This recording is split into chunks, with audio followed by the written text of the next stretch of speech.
Ça raconte tout, ça raconte le manque criant de moyens pour la santé mentale et notamment pour les mineurs. Mais ça raconte... Écoutez, moi j'ai fait des interviews de 2 psychiatres dans ce livre. Je ne vais pas les citer, enfin si je les cite, Cohen-Solal et Fabre. Ce sont des psys indépendants qui ont des cabinets en ville à Marseille. Ils ne sont jamais dans leur cabinet. Pourquoi? Parce qu'ils sont tout le temps réquisitionnés par la brigade des mineurs. C'est-à-dire qu'ils rentrent à leur cabinet, on les appelle en disant « Venez, il y a des agressions sexuelles, venez, il y a des viols, venez, il y a des gens qui sont en train de taper des gamins, etc. Venez, il y a des bébés fracassés. » Donc ils me disent « Claude, à Marseille, 2e ville de France, il n'y a plus de psy, il n'y a plus de psychiatres. On tourne, nous aussi, comme des hamsters dans cette fameuse roue. Ils passent leur vie entre la brigade des mineurs, ils rentrent, ils sortent, ils rentrent, ils sortent. » Et ce centre éducatif fermé dans lequel le meurtrier présumé a passé 1 an, est-ce qu'il est sorti du jour au lendemain? Est-ce que la sortie avait été préparée? Alors écoutez, normalement c'est 2 fois 6 mois. Il y a Guy, Karl, qui est un flic le plus expérimenté de la brigade des mineurs, qui m'a parfaitement expliqué ça. Il me dit normalement, il y a des éducateurs dans ces centres fermés, il y a des profs, il y a des gens, il y a des psychologues, il y a des psychiatres, on fait de l'art, on apprend, etc. Donc si vous voulez, on teste ces enfants. Au bout de 6 mois, on dit tu restes ou tu t'en vas. Le gamin, apparemment, il fallait qu'il reste 6 mois de plus. Quand il sort au bout d'1 an, qui s'en occupe? Personne. Personne ne s'en occupe. Alors, les éducateurs, les psys ont dit, ils ont fait une expertise. Mais une expertise, ça vaut beaucoup et ça vaut rien. Il y a des contre-expertises. Moi, je me suis renseigné. Il semblerait qu'il y ait eu des expertises qui disaient que ce gamin souffrait de troubles. Et que donc, si vous voulez, il y aurait dû avoir des contre-expertises. Et ce gamin, soit il était placé sous contrôle judiciaire, soit il y avait la PJJ, ce qu'on appelle la protection judiciaire de la jeunesse, qui s'en occupait, mais c'était impossible de le laisser livrer à lui-même comme ça. Parce qu'il y a eu un manque de communication entre les différentes institutions qui sont concernées? Écoutez, franchement, le chiffre que je vais vous donner, j'étais abasourdi. Mes copines flics, hier, m'ont appelé. Elles sont sur le chemin de Compostelle parce qu'elles n'en peuvent plus du boulot qu'elles font à Marseille. Elles vont chercher un peu la quête de spiritualité. Il y a eu 279% d'augmentation d'agressions sexuelles et de viols entre mineurs entre 1996 et 2018. Les chiffres qu'on va avoir bientôt grâce à l'Observatoire de la délinquance sont encore plus terribles entre 2018 et 2023. Et on sait aujourd'hui que ces mineurs qui violent d'autres mineurs, que les gamines qui sont violées, 1 sur 2 à moins de 13 ans et 1 sur 3 à moins de 10 ans. Donc ça veut dire, si vous voulez, que face à cette délinquance, à ce nombre d'agressions sexuelles, l'État n'arrive pas à faire face. Soit parce qu'il n'y a pas de coordination entre les parquets, entre les éducateurs, la protection judiciaire de la jeunesse, les psys, etc., soit parce qu'on est face à un phénomène qui est extraordinaire. Ici même, Anne-Elisabeth, je vous avais dit, il y a 2 mois, 2 mois et demi, je vous avais dit, si ces flics-là, qui font un boulot extraordinaire, mais aussi les psys, les psychiatres, tous les juges, si ces barrières-là tombent, on va vers la barbarie. On est face à un problème qui est un problème de société et pas une série de faits divers tels qu'on peut en parler parfois dans les médias. Et nous aussi, on est responsables en tant que journalistes. Ce qui m'énerve, si vous voulez, c'est que prenez l'histoire de cette gamine, Lola, qui a été assassinée, qui a été découpée. Pendant 2 mois, on en a parlé, on s'est posé la question de savoir pourquoi celle qui l'avait agressée, qui l'avait tuée, probablement qui l'avait violée, est découpée. Pourquoi cette gamine qui aurait dû quitter le territoire n'avait pas quitté le territoire? Qui en parle aujourd'hui de Lola? Qui parlera de Rose, cette gamine qui est morte il y a 4 jours, dans 1 mois ou dans 2 mois? Personne. Parce qu'on aura tourné la page et on attendra encore un fait divers ou un fait de société s'indigner à nouveau. Pour s'indigner à nouveau en disant mais qu'est-ce qui se passe? Pourquoi le manque de moyens? Pourquoi l'État? Pourquoi les psys, etc.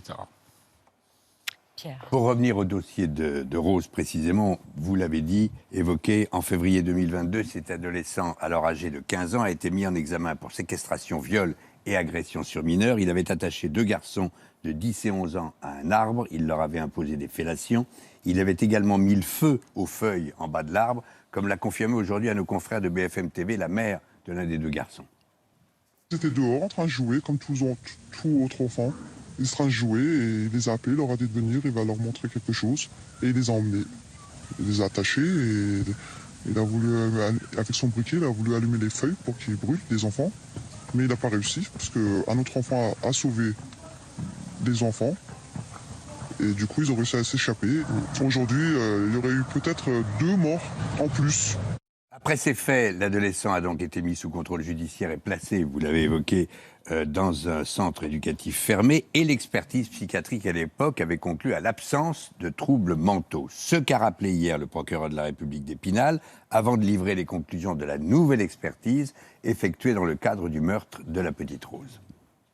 Une expertise psychiatrique, ordonnée dans le cadre de ce précédent dossier, relevait l'absence de troubles mentaux, mais soulignait l'existence d'une déficience mentale légère, le mineur étant à ce moment-là scolarisé en IME. Une nouvelle expertise psychiatrique a été réalisée dans le cadre de la nouvelle garde à vue. Dans son rapport provisoire, l'expert conclut à l'existence d'une altération du discernement et à sa dangerosité pour les autres. En l'état, il serait reconnu responsable de ces actes ? Alors là, ma réponse va être terrible. Parce que si ce gamin est reconnu, s'il n'a pas le discernement, parce qu'il a moins de 15 ans, s'il est reconnu non coupable, parce qu'il n'a pas de discernement et qu'on considère qu'il a des troubles, il souffre de troubles psychiatriques, ça veut dire qu'il ne sera pas jugé pour l'assassinat de la petite Rose, mais ça veut dire aussi qu'il ne sera peut-être pas jugé pour le viol qu'il a commis en 2022. Pourquoi ?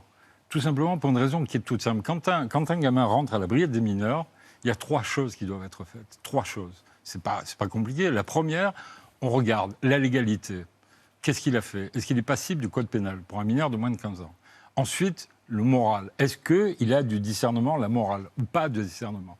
Et la troisième chose que les flics et les juges voient, étudient, c'est ce qu'on appelle l'aspect matériel. Si les 3 conditions sont réunies, il est passible de la prison et donc d'une cour d'assises, de moins de 15 ans. Mais s'il y a altération psychique, il ira soit de nouveau dans un centre fermé, soit dans un hôpital psychiatrique spécialisé envers les mineurs, soit, je ne sais pas.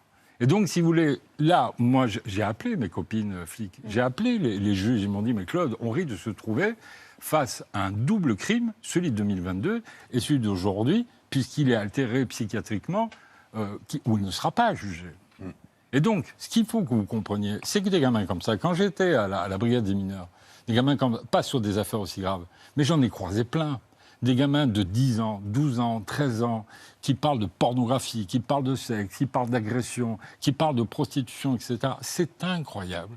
Et ce qui était encore plus dingue, hier, encore une fois, mes copines flics sur le chemin de Compostelle m'ont dit, Claude, on a affaire aujourd'hui, et j'y suis allé dans certains foyers qui sont gérés par de l'aide sociale à l'enfance, pardonnez-moi de le dire.